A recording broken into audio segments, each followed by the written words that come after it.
les top flops. On passe au top flop, notre deuxième grande partie, hein, c'est ça, avec le top flop de la rédaction de Motors Inside. Alors, on va faire ça avec celui qui a écrit ces top flops. Tu peux présenter le top flop de la rédaction, Guillaume, pour ce Grand Prix du Portugal à Portimao, qui a performé, qui a déçu.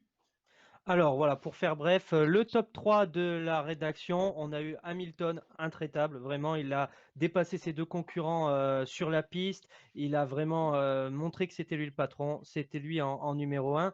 En numéro 2, Alpine, hein, Cocorico. Franchement, on peut se réjouir de la performance de l'écurie française. Et en numéro 3, on a placé Norris, Ricciardo et McLaren parce que pour des raisons différentes, ils ont animé la course et ils ont vraiment fait une bonne course. Norris parce qu'il a été solide, il a le meilleur des autres. Ricciardo parce qu'il a fait une super remontée et c'est pas forcément évident. On a vu, hein, c'est pas forcément évident de doubler à Portimao hormis au premier virage. Il a une super stratégie et McLaren qui a vraiment confirmé qu'ils étaient vraiment la troisième force du plateau.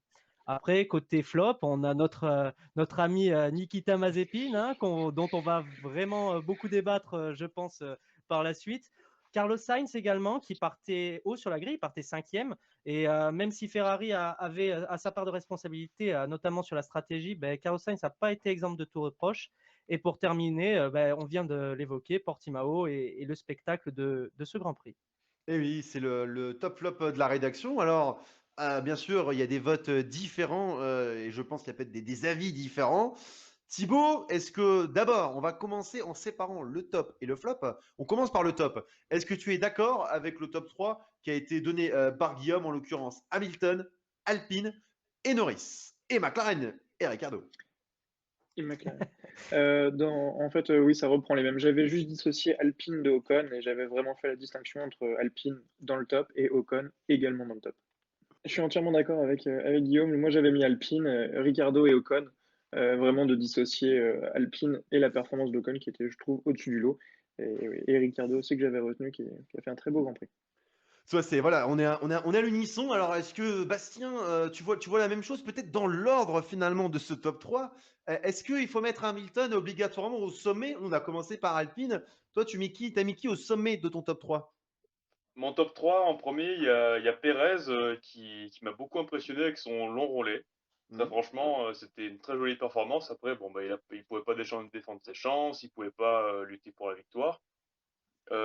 Deuxième top, rare remontée de Ricciardo. Franchement, il m'a rappelé un petit peu son Grand Prix de Chine en 2018, où il remontait, remontait, remontait, remontait, jusqu'à gagner. Bon, là, c'était pas la victoire, mais quand même. Et puis troisième top, alors je le mets à égalité en termes de valeur, mais Alpine, super Alpine, notre équipe de France de la Formule 1 qui score de gros points et avec la manière. On a à peu près les mêmes pilotes, les mêmes catégories.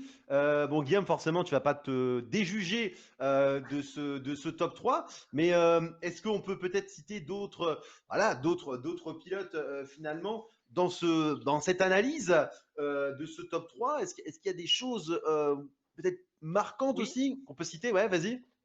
Mick Schumacher, on peut citer Mick Schumacher éventuellement. Il a lutté, il a devancé une Williams, alors que Haas, c'est vraiment la pire voiture du plateau. Franchement, Mick Schumacher a été largement impressionnant. Il a mis une minute à son coéquipier, on y reviendra dans le flop, mais Mick Schumacher a vraiment fait le travail avec pourtant une voiture qui est vraiment horrible. Et donc, il aurait mérité également sa place dans le top.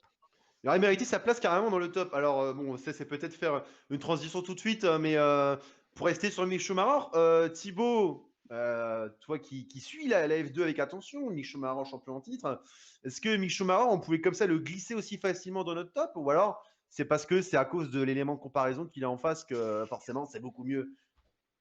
Je pense que c'est un peu des deux. Et en plus de ça, faut aussi savoir que Mick Schumacher, c'est quelqu'un qui, à l'inverse de son père, prend le temps d'analyser, de regarder comment se comporte sa voiture, de travailler sur ses données. Euh, je pense qu'il va monter en puissance et Mazepin a vraiment intérêt à faire attention et à travailler aussi de son côté, parce que sinon ça va être catastrophique. Parce que si au Ah, bout du troisième Grand Prix, il prend une minute, même avec un arrêt supplémentaire, imaginons qu'on rajoute 25 secondes, l'écart est colossal. bah oui, Ça fait un tour. alors avant de parler des flops, je vais vraiment finir ce tour. Lando Norris pour McLaren. Moi, j'aimerais bien isoler Lando Norris tout seul. troisième du classement pilote, qui nous fait encore une grande performance, cinquième meilleur des autres. On peut isoler comme ça Lando Norris tout seul dans le top 3 par rapport à son équipe ou pas? Ou est-ce que c'est juste une question de voiture? C'est pas une Guillaume, question de voiture, mais en fait, c'était difficile de choisir. C'est pour ça que j'ai mis Norris, Ricciardo et McLaren, parce que la remontée de Ricciardo est vraiment bien. Et en plus, il a été un peu plombé par son équipe parce il a fait vraiment un mauvais arrêt. Sinon, je pense qu'il garde la place sur Alonso. Alonso fait une belle fin de course, mais il a vraiment été plombé par son équipe. Et Norris a été vraiment intraitable. Il a vraiment, vraiment dominé Ricciardo de A à Z ce week-end, comme il l'avait fait à Imola. Et après, voilà, il y a le temps d'adaptation et compagnie, mais c'est vrai que Norris est très impressionnant en ce début de saison. Et on aurait pu également le citer tout seul. C'était pour différencier d'Imola, on va dire. ouais, c'est vrai, oui, parce que Lando Norris avait déjà été très costaud à Imola, donc il faut de la place pour tout le monde, mais on est un peu d'accord aussi que Lando Norris est intraitable, c'est ce que tu disais dans notre article Top Flop sur Motors Inside. Voilà pour les tops. On va passer au flop 3. Attention Guillaume, à toi de jouer pour nous dire le flop 3. Je précise au passage Lulujo56 qui dit Alpine en top, Ricardo aussi, et Vettel. Vettel, tiens, donc on n'en a pas parlé aussi. Ouais, je crois qu'on n'a pas parlé de Vettel aussi. Voilà, en tout cas, pour ces top 3 du Grand Prix du Portugal. On passe au flop maintenant. Les flops du Grand Prix du Portugal. Guillaume, à toi de jouer pour le flop 3. Je disais, mais qui donc est notre héros du flop 3 pour Portimao? Oh là là, suspense, attention, à Suspense, toi. attention, Nikita Mazepin. Oh là Voilà, là. non, Ouais! c'était une immense surprise pour la majorité d'entre nous, vraiment. Voilà, donc non, Nikita Mazepin, je pense que il y a même vraiment pas besoin de débattre en fait. Je pense que tout le monde est relativement d'accord là-dessus parce qu'en fait l'excuse de l'inexpérience, ça commence à bien faire et là c'est vraiment vraiment beaucoup en fait. Il a pas fait et le pire c'est que là il n'a pas fait d'erreur si on accepte la mésaventure avec Pérez, il n'a pas fait d'erreur, il a fait son week-end et là il était vraiment à 1 minute de son coéquipier en course. Voilà. C'est la performance pure, donc c'est catastrophique, quoi. Moi, clairement, voilà, je vais mettre aussi les pieds dans le plat. Il commence vraiment à être très sérieusement merdant avec son comportement en piste. Voilà, le mot est lancé, mais Mazepin, il faut Mhm. faire quelque chose parce que là, quand même, on voit la façon dont il bloque Perez. Après, nous ne sommes pas pilotes de Formule 1, attention, mais qu'on compare quand même par rapport à C'est d'autres pilotes. dangereux. C'est dangereux ce qu'il fait, Mazepin. Franchement, Mazepin, enfin, c'est voilà. Après, c'est facile de tirer sur lui. Il va peut-être nous surprendre aussi en bien, mais franchement, c'est pour une fois Mazepin faire une première d'un classement du Lulujo 56. Est-ce qu'il y a encore des excuses, Mazepin, Bastien? Non, non, non, non. Merci Kimi Räikkönen. Merci Kimi Bon. Räikkönen. Non, non, ok. Non, mais c'est vrai. Oh, Non, mais Merci, bonne voilà. soirée. Voilà, finalement, on a déjà tout dit. Tu Ouais. disais, Guillaume, Mazepin devra prendre exemple sur Lance Stroll pour te Ouais. relancer. Il peut espérer de faire une carrière à la Lance Stroll, Mazepin, pour toi. Guillaume, toi, Guillaume, qui a écrit ça, donc du coup, toi, tu penses qu'il peut progresser comme Lance Stroll? Est-ce que c'est pire que Lance Stroll en 2017? En 2017, Lance Stroll, on n'était pas tous, on était un peu sceptiques et il s'est quand même très vite acclimaté. Mazepin, il n'a pas la voiture aussi. Ben, déjà, il faut se replacer dans le contexte. Lance Stroll, il a gagné un championnat F3. Donc déjà, il n'était pas sorti. Mazepin, il a gagné des courses, mais il a jamais gagné un championnat. Donc déjà, voilà, on replace quand même les choses dans son contexte. Et Stroll avait Felipe Massa à côté de lui. Il pouvait s'appuyer sur l'expérience de Felipe Massa. Là, ils sont rookies tous les deux dans la pire équipe du plateau. C'est vraiment pas des conditions exceptionnelles, mais en plus, Lance Stroll, il a vraiment l'étiquette du fils à papa, mais il a mangé son pain noir et vraiment, il voulait montrer quand même qu'il était autre chose que ça. Mazepin, on a vraiment l'impression qu'il en a strictement, mais rien à foutre, quoi.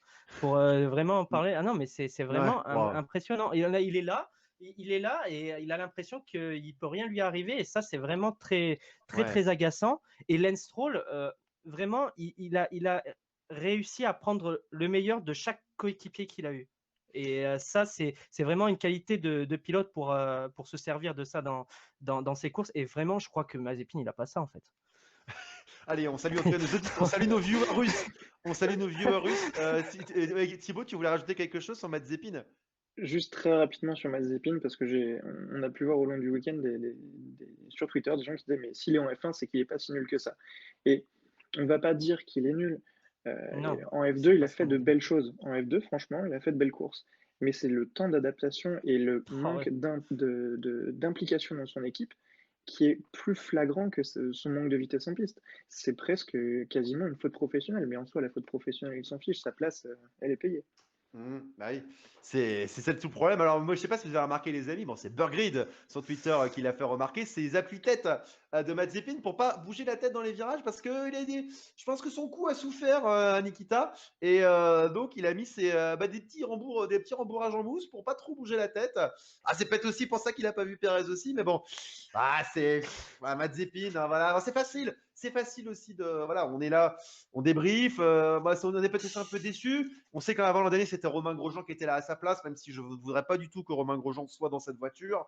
Je préfère que Romain Grosjean s'éclate en Indy, s'éclate dans le bon sens du terme, voilà.